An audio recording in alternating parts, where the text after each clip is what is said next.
Good morning, children. Today we are going to revise the synthetic fibers and plastic chapter.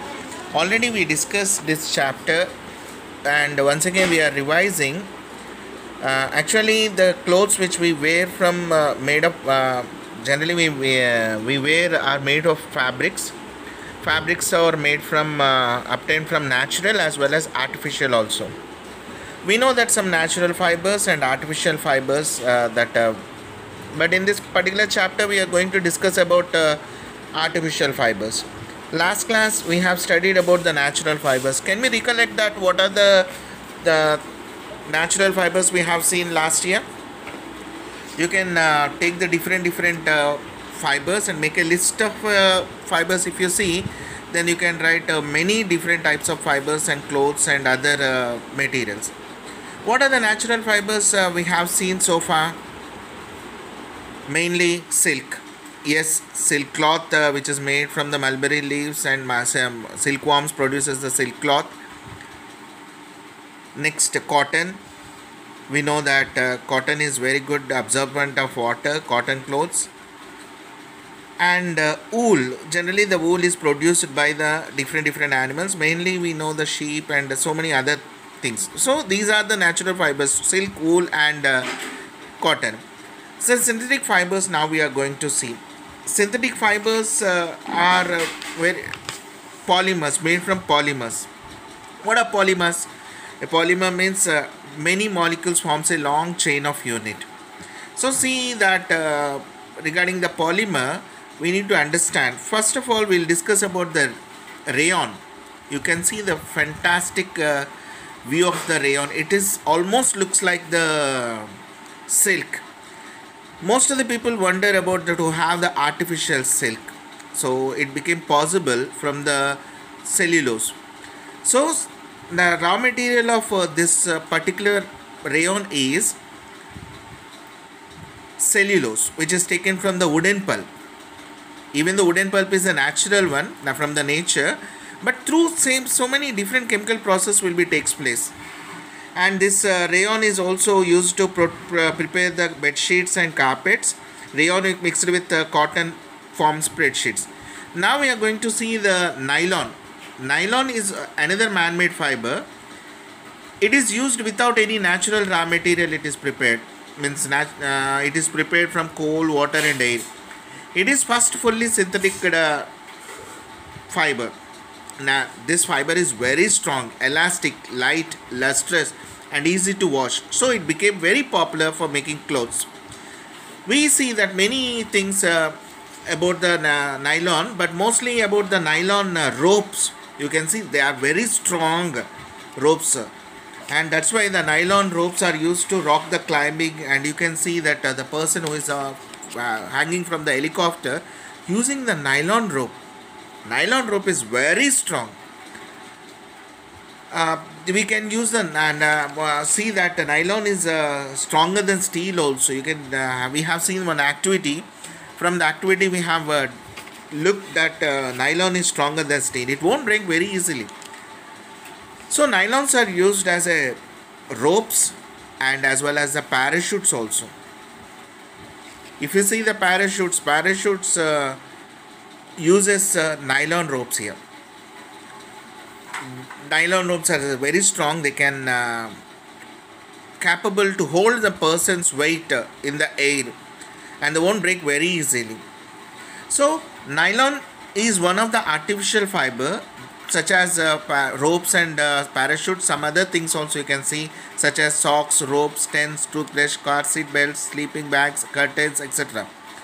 And nylon is not that much of water absorbent. You can see this picture. In one I have taken the cotton, in another I have taken the nylon.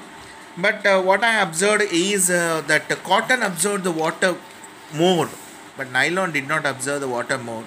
So cotton is good to absorb the water, but nylon is not at all absorbing water and evaporates very easily also, dries very easily also. That's why cotton cloths are good in summer, nylon cloths are easy to wash. That's why many people used to use the synthetic fibers as they are easy to wash.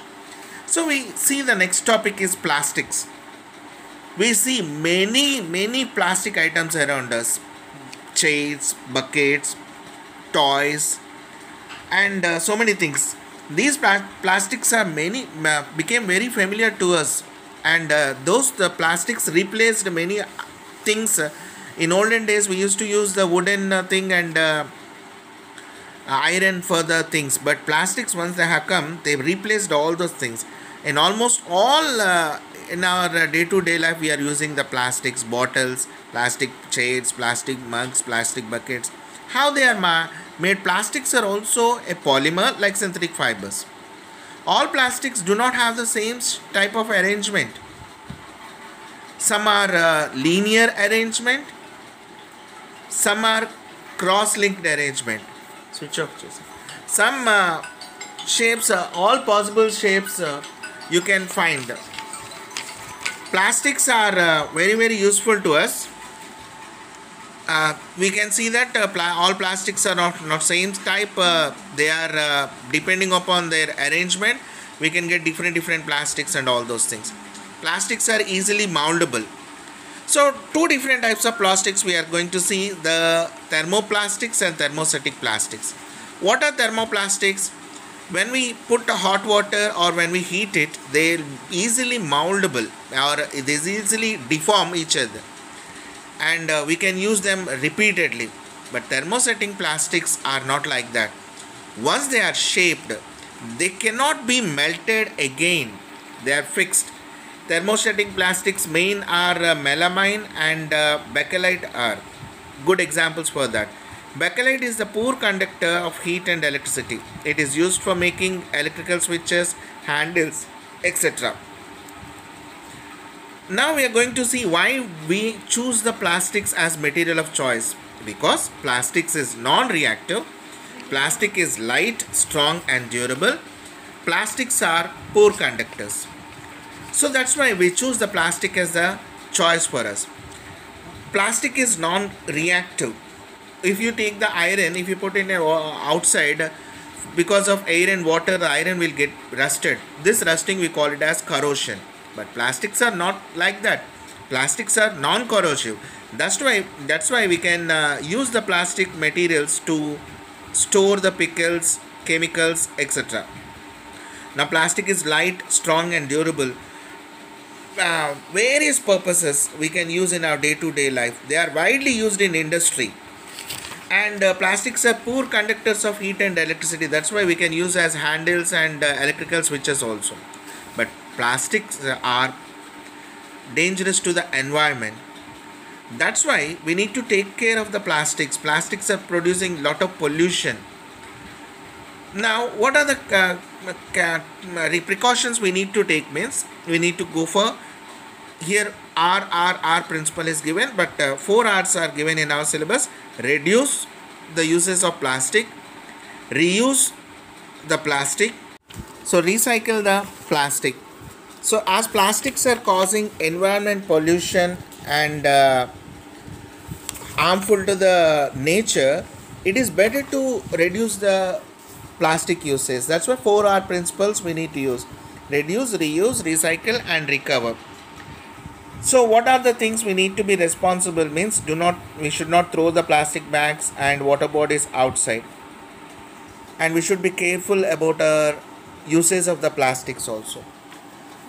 Okay, this is what we have seen in our chapter. Dear students, we have seen the chapter, and this is only for the revision. I made a quick revision of all the topics. In this chapter we have seen the examples of natural fibers, and we have seen what are synthetic fibers and polymers. Polymer is a long chain of many units. Monomers is called a polymer. And we have seen synthetic fibers. Rayon is artificial silk, nylon is very stronger than steel, and polyester cloth and acrylic is artificial wool. And why do we choose the synthetic fibers? Means they are very light, non-corrosive and poor conductors of heat and electricity. And we have seen about plastics, thermostatic plastics and thermoplastics. But the problem is environment pollution, so we need to reduce the uses of plastic by using the RRR principle. Thank you very much. Revise again.